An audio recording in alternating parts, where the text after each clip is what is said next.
नमस्कार विद्यार्थी आणि शिक्षक बांधवांनो, पहा इयत्ता 4थी आणि 7वी स्कॉलरशिप परीक्षेसाठी अत्यंत महत्त्वपूर्ण असणाऱ्या प्रश्नपत्रिका आपण या ठिकाणी सोडून घेत आहोत. अशीच एक पेपर 2 ची प्रश्नपत्रिका आपण या ठिकाणी मागच्या व्हिडिओमध्ये 50 प्रश्न सोडवले होते. यानंतर आता आपण या व्हिडिओमध्ये 51 पासून 75 पर्यंतचे प्रश्न सोडवणार आहोत.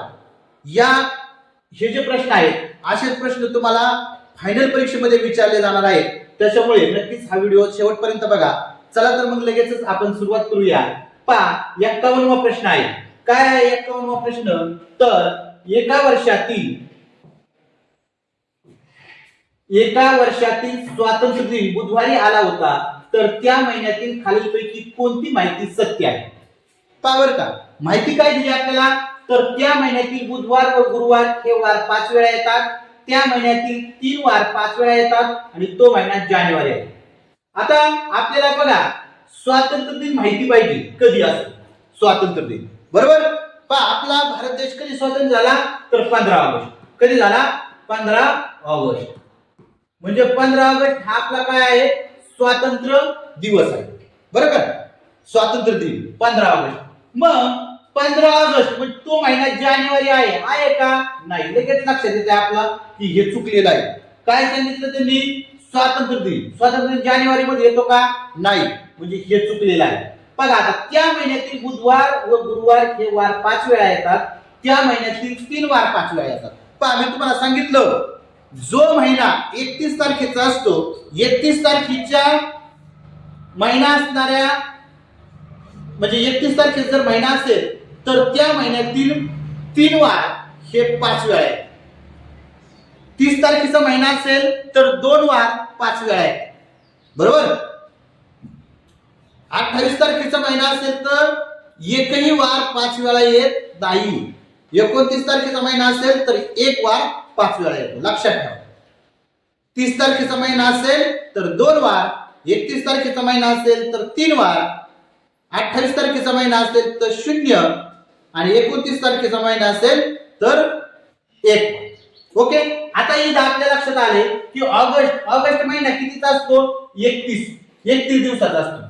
31 दिवसाचा असतो. बरोबर. मग 31 दिवसाचा महिना ऑगस्ट आहे म्हणून वार किती वेळा येणार आहेत? 3 वार 5 वेळा येणार आहे. हे बरोबर आहे. पहा बरं का, 3 वार 5 वेळा येणार आहे. आता बघा 15 ऑगस्टला बुधवार होता. 15 ऑगस्टला बुधवार होता. बरोबर. बघा 15 ऑगस्टला बुधवार म्हणून पहा आता पाठीमागे 7 दिवस गेलं. 8 ऑगस्टला काय येईल? बुधवार. पाठीमागे 7 दिवस गेले कारण की आठवडा किती दिवसाचा असतोय? 7 दिवसाचा असतो. 1 तारखेला काय येईल? बुधवार. पहा बरं का, मग बुधवारी 1 तारीख आहे. 2 तारखेला गुरुवार येणार आहे आणि 3 तारखेला शुक्रवार येणार आहे. बरोबर. म्हणजे 1, 2, 3 तारखेचे वार काय असतात? 5 वेळा येतात. 31 तारखेच्या महिन्यामध्ये 1, 2 आणि 3 तारखेचे वार 5 वेळा येतात. म्हणजे बुधवार, गुरुवार आणि शुक्रवार हे वार 5 वेळा येतात. कोणते? बुधवार. पहा बुधवारी 1 तारीख आहे. 2 तारखेला गुरुवार आहे आणि 3 तारखेला काय आहे? शुक्रवार आहे. मग हे जे बुधवार, गुरुवार आणि शुक्रवारचे वार काय आहेत? ते 5 वेळा येणार आहेत. म्हणून त्या महिन्यातील बुधवार व गुरुवार हे वार 5 वेळा येतात. हे देखील बरोबर आहे. म्हणून अ आणि ब बरोबर आहे. अ आणि बरोबर आहे म्हणून 51व्या प्रश्नाचं उत्तर आहे पर्याय क्रमांक 2 इज करेक्ट. ओके. समजलं? लक्षात आलं? आता बघा पुढचा प्रश्न 52वा काय विचारला?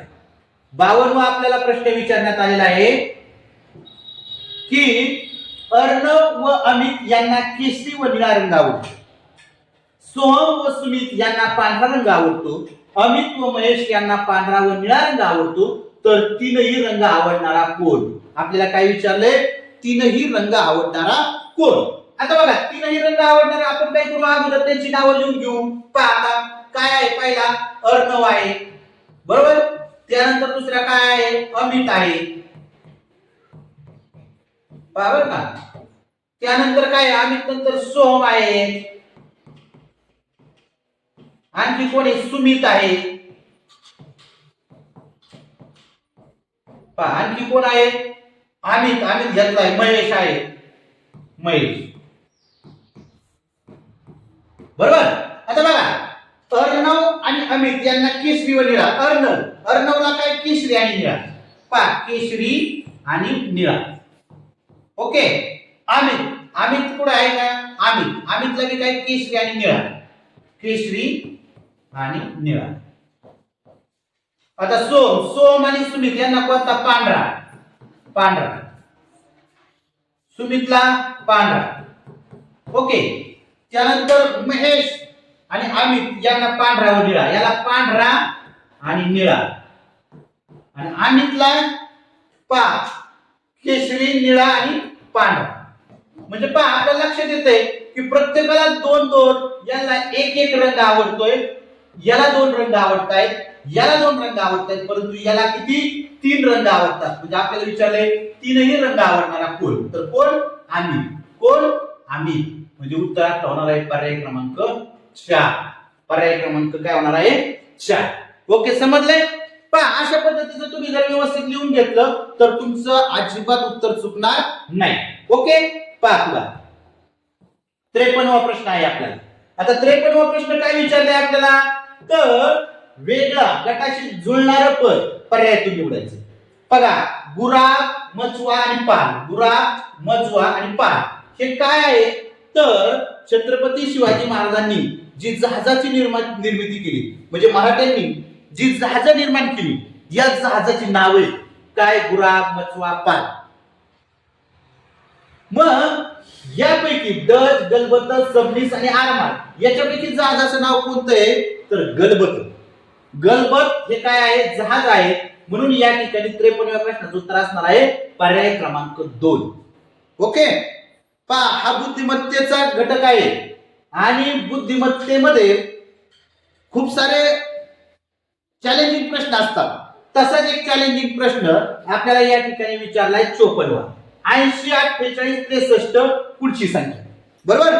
आता आपल्याला नीट याचं निरीक्षण करावं लागेल. 80 कसे आले, 48 कसे आले आणि 63 कसे आले. संख्या अशा संख्या असताना आपल्याला वर्ग संख्या, घन संख्या, बरोबर, त्याचबरोबर मूळ संख्या, समसंख्या, संयुक्त संख्या, विषम संख्या यांची माहिती असणं गरजेचं आहे.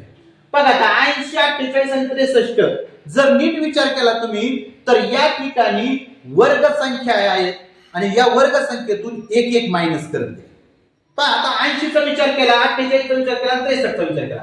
आता 9 चा वर्ग काय होतं रे? 9 चा वर्ग 81 मायनस 1 किती झाले रे? 80. बरोबर. तसंच हे बघा, 7 चा वर्ग काय होतो? 49 मायनस 1 केले किती झाले? 48. बरोबर.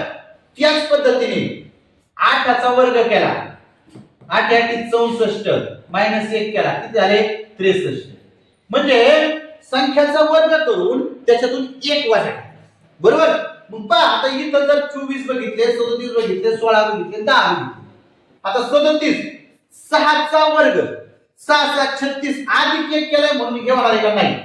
आता हा 4 चा वर्ग आहे, 4 × 16 हे नाही.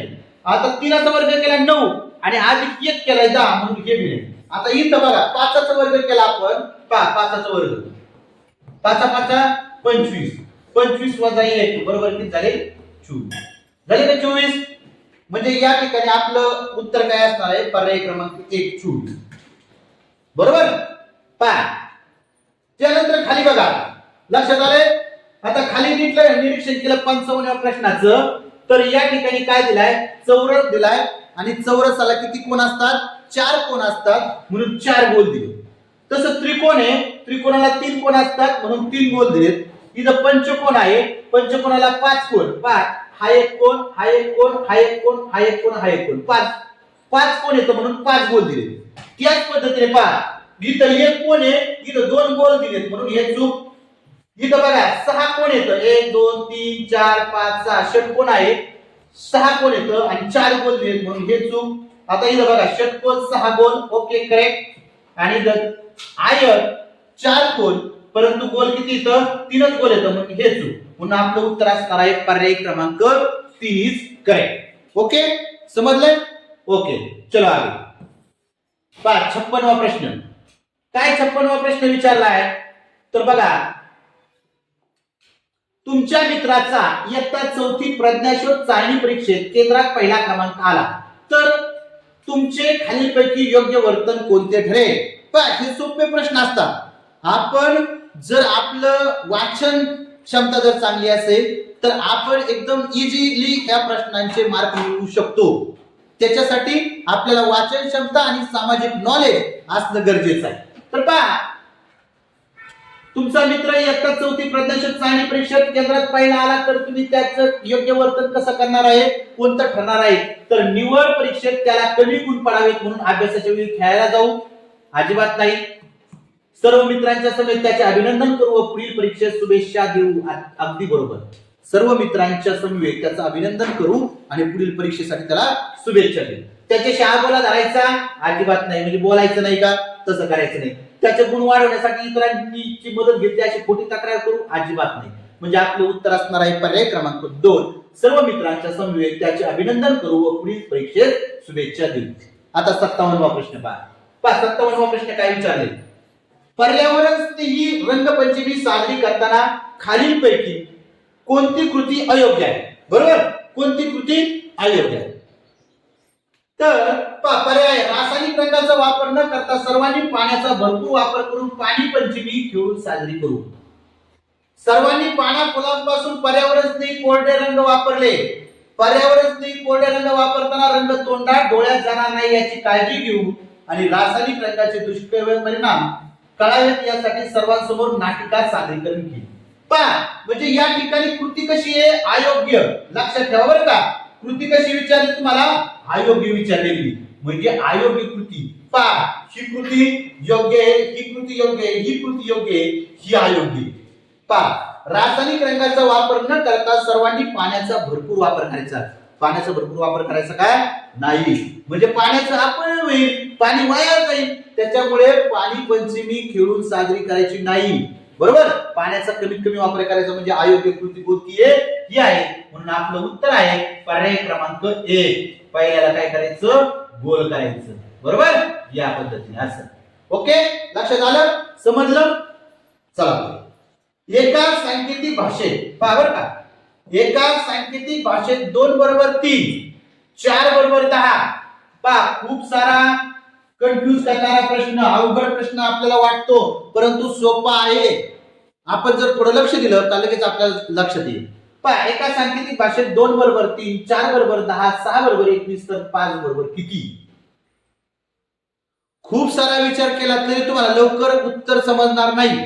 परंतु जर तुम्हाला नैसर्गिक संख्याची बेरीज, पहा, क्रमवार नैसर्गिक संख्येच्या बेरजेचं सूत्र जर तुम्हाला माहित असेल तर हा प्रश्न एकदम इझी आहे. एकदम इझी आहे. कसा आहे? एकदम सोपा आहे. एकदम सोपा. जर तुम्हाला काय येत असेल, नैसर्गिक संख्यांच्या, क्रमवार नैसर्गिक संख्यांच्या बेरजेचं सूत्र ते आहे. पहा, ते सूत्र पाहू. n, पहा, n काय सूत्र आहे? कोण सांगते मला? काय सूत्र आहे सांगा बरं? n गुणिले, पहा, n गुणिले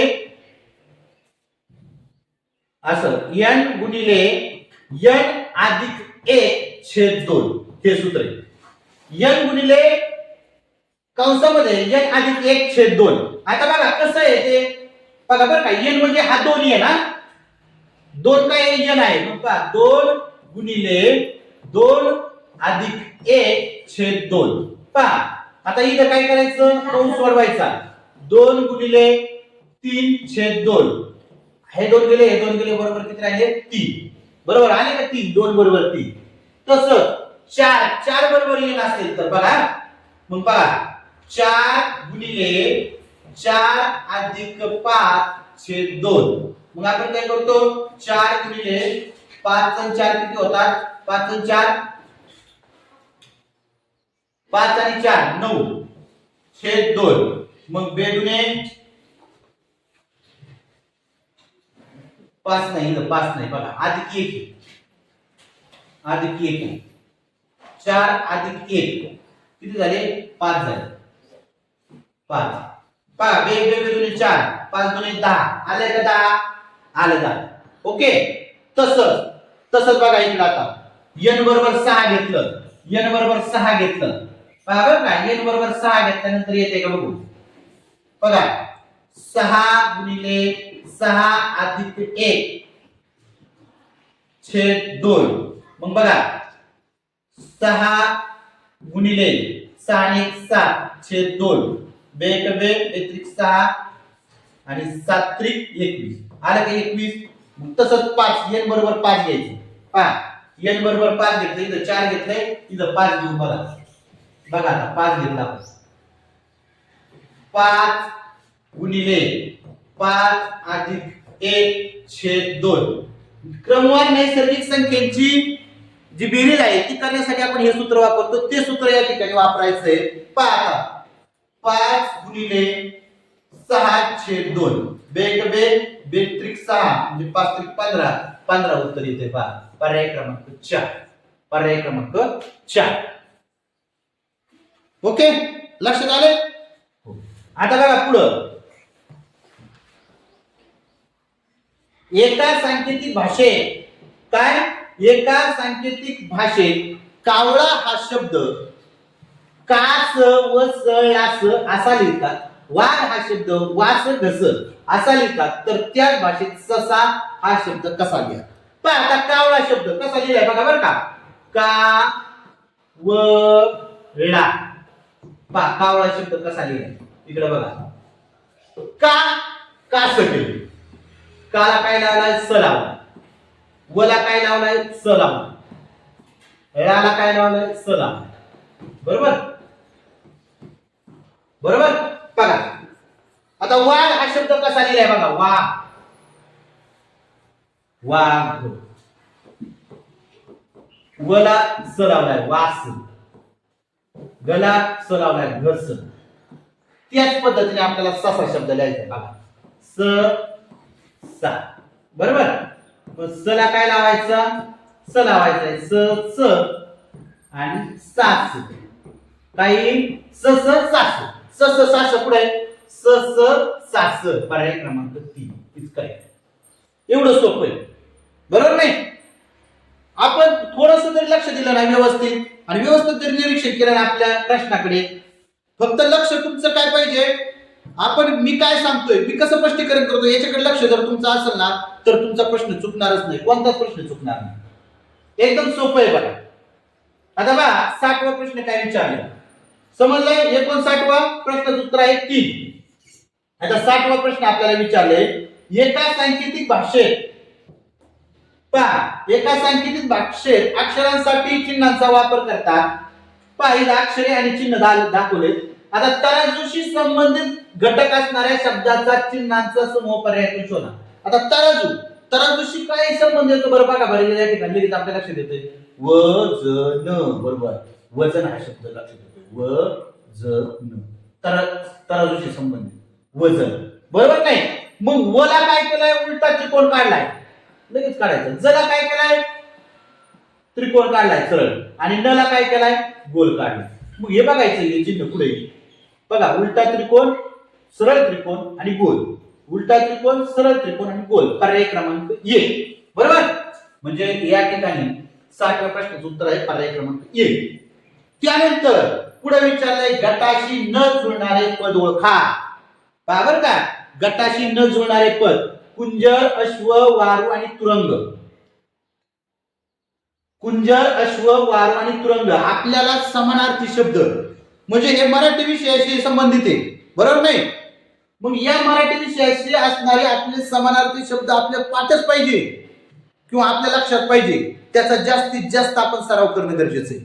पहा या ठिकाणी अश्व, वारू आणि तुरंग म्हणजे घोडा, आणि कुंजर म्हणजे काय होतं हत्ती होतं. काय होतं हत्ती. कुंजर म्हणजे हत्ती, आणि हे सगळं अश्व, वारू, तुरंग म्हणजे काय घोडा. काय होतं घोडा. म्हणजे वेगळा शब्द आपला काय आहे कुंजर. कुंजर कुंजर हा वेगळा शब्द आहे, म्हणजे एक पहिला शब्द गटाशी न जुळणार आहे.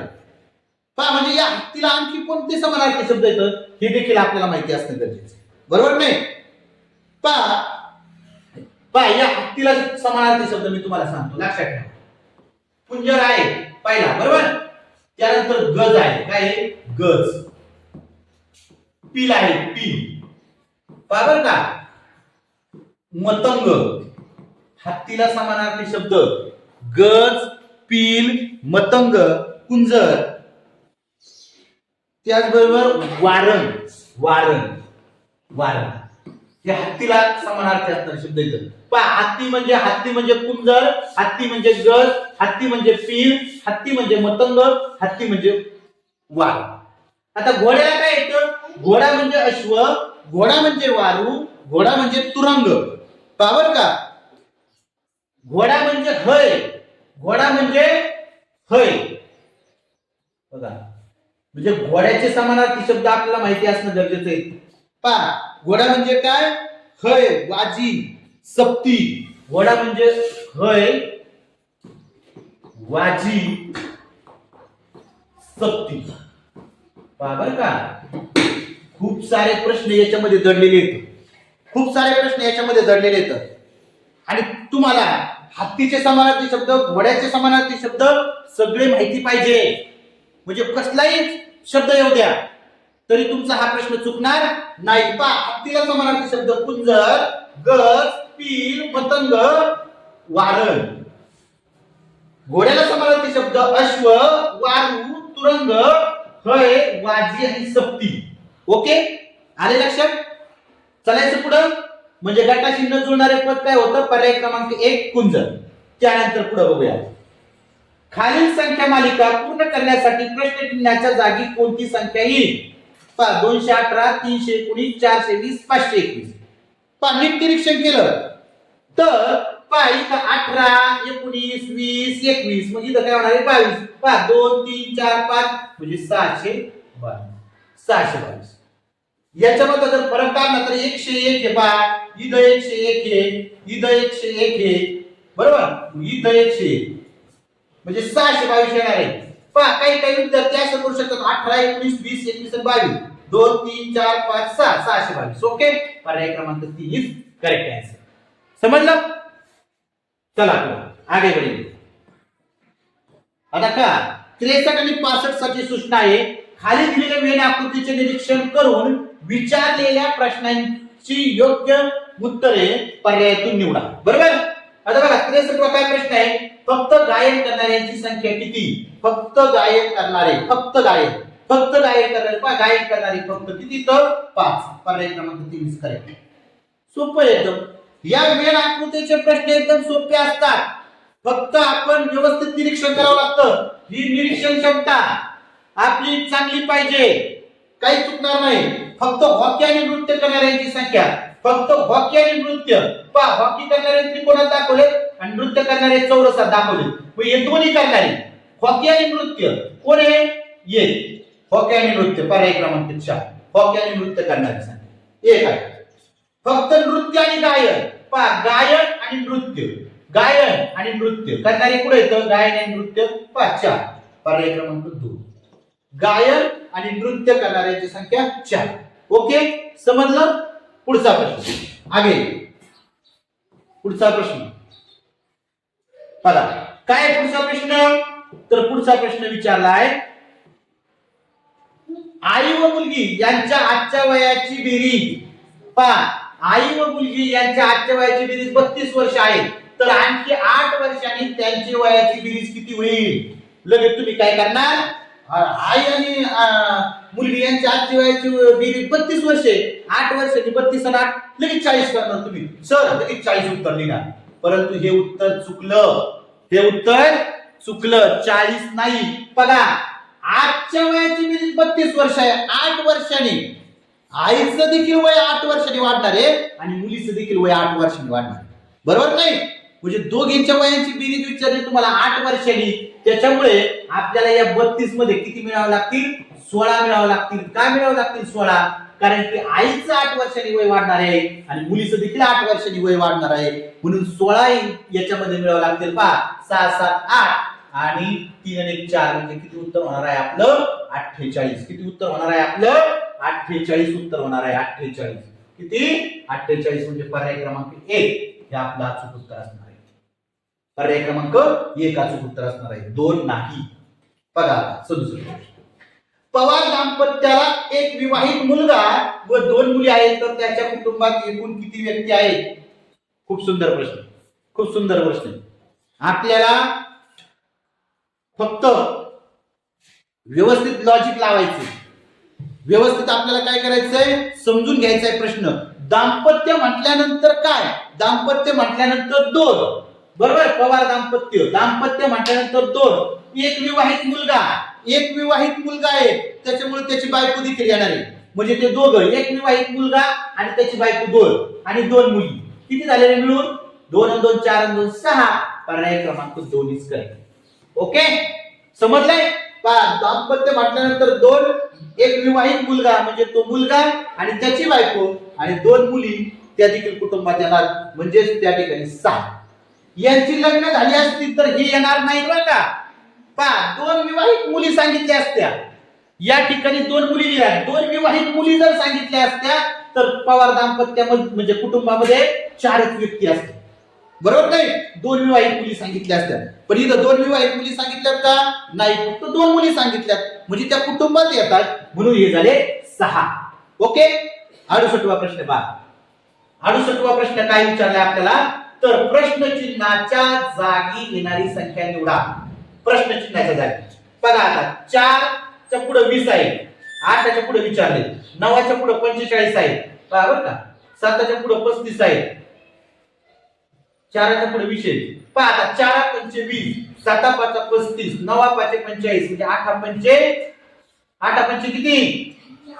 8 पंचे 40, म्हणजे 40 ही उत्तर आहे. पर्याय क्रमांक 4. पहा म्हणजे काय केलंय, 5 ने गुणलंय, 5 ने म्हणजे 7चा पाढा 5 पर्यंत म्हटलाय, 4चा पाढा 5 पर्यंत म्हटलाय, 9चा पाढा 5 पर्यंत म्हटलाय, म्हणून 8चा पाढा 5 पर्यंत म्हणा. 8 पंचे 40, आपलं उत्तर आलं. ओके. त्यानंतर बघा 69वा प्रश्न काय विचारलाय, गटाशी न जुळणारे पद ओळखा. मुळी, घोष, पोते आणि रास. पावर का. आता या ठिकाणी समूहदर्शक शब्द दिले. मुळी, मुळी कशाची म्हणतोय आपण? लाकडाची मुळी, बरोबर. घोष, घोष कशाचा म्हणतो? द्राक्षाचा घोष, केळ्याचा घोष, केळाचा घोष, द्राक्षाचा घोष, बरोबर. तसं पोते म्हणतो का कशाचं? हे साठवणुकीचं साधन आहे, म्हणून पोते नाही. रास कशाची? धान्याची रास. पहा म्हणजे हे समूहदर्शक शब्द आहे, हा देखील समूहदर्शक शब्द आहे, हा देखील समूहदर्शक शब्द आहे. गटाशी जुळणार न जुळणार, न जुळणारे विचारले, न जुळणार म्हणजे न जुळणारं पद कोणतं आहे?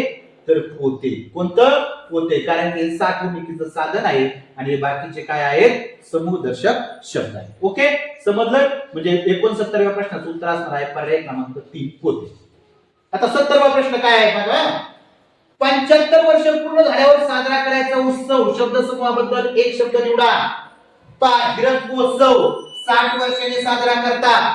अमृत महोत्सव 75 वर्षांनी साजरा करतात. सुवर्ण महोत्सव किती वर्षांनी? 50 वर्षांनी सुवर्ण महोत्सव आणि रौप्य महोत्सव 25 वर्षांनी. ओके, लक्षात ठेवा, लक्षात ठेवा.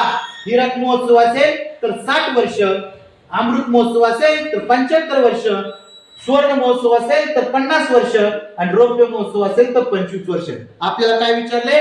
75 वर्ष पूर्ण झाल्यावर साजरा करायचा उत्सव अमृत महोत्सव. कोणता? अमृत महोत्सव. कोणता? अमृत महोत्सव. पर्याय क्रमांक 2, बरोबर. आता बघा, विजय व अजय पेक्षा संजय उंच आहे.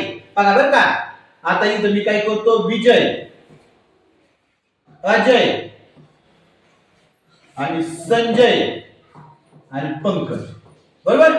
बघा आता विजय, अजय यांच्यापेक्षा काय आहे? संजय उंच आहे, बरोबर. बरोबर का. संजय पेक्षा पंकज उंच आहे, या संजय पेक्षा पंकज उंच आहे. तर सर्वात उंच कोण? कोण कोण उंच दिसतंय? संजय पेक्षा पंकज उंच आहे, म्हणजे कोण उंच आहे? सगळ्यात पंकज उंच. कोण उंच आहे? पंकज उंच आहे. पर्याय क्रमांक 3 इज करेक्ट आन्सर. ओके, समजलंय?